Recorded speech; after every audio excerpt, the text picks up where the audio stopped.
Hi, I'm Kristin Pelletier, founder of KP Consulting, where we help dentists reduce stress, increase profitability, and create a practice they love. And today I want to talk to you about your patient service and the overall impression that your patient has of your practice when they come to an appointment, whether it's a new patient or an existing patient. There are 3 very simple tips that I can give you to help make sure that your patients feel well cared for before they ever get to the back and experience your clinical care.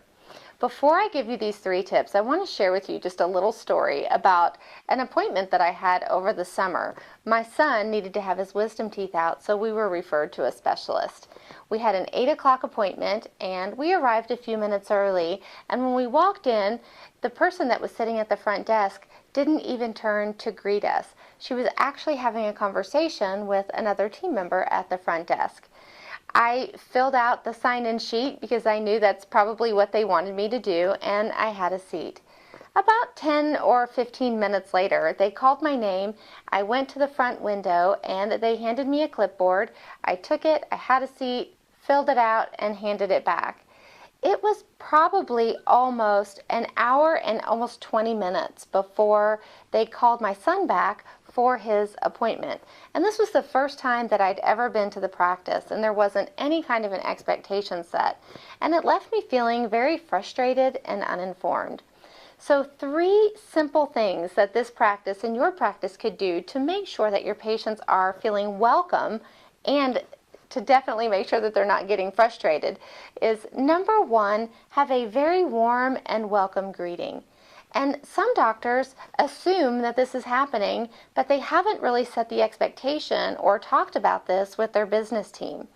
When a patient comes into the practice, you want them to know that we are happy to see them, that we appreciate them as a patient, and that we were looking forward to their appointment. For a new patient that you've never met, you can even stand to greet that patient and shake their hand, introduce yourself, let them know what you do in the practice. The second tip is to set the expectation. So when a patient comes for their appointment, if you're running late, make sure that they know. If someone should be out to get them within just a few minutes, let them know. Whatever you anticipate to be the next step and the length of time before they can expect to go back to the clinical area, set that expectation with the patient. It's going to keep them from wondering. They're going to feel informed.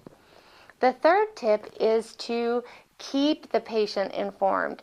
Things change. We get behind in the back, something goes wrong with the patient, or maybe it's taking a little bit longer than you expected.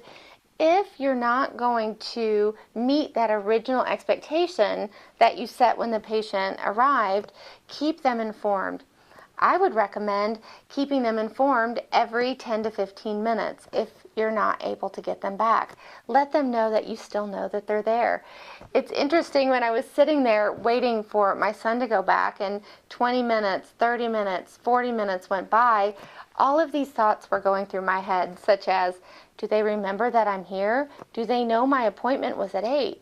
Was my appointment at 8? Are they behind? I wonder if something's gone wrong. Will they have to reschedule?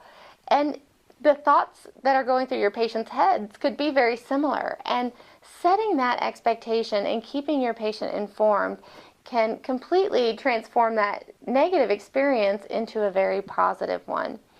So my homework assignment for you is to take a look at your greeting and really break it down into those 3 steps: the greeting, setting the expectation, and keeping the patient informed. Talk about how you're going to up-level that experience in your practice so your patients feel well cared for and look forward to their dental visits. For more practice management tips, visit my website, KristinPelletier.com.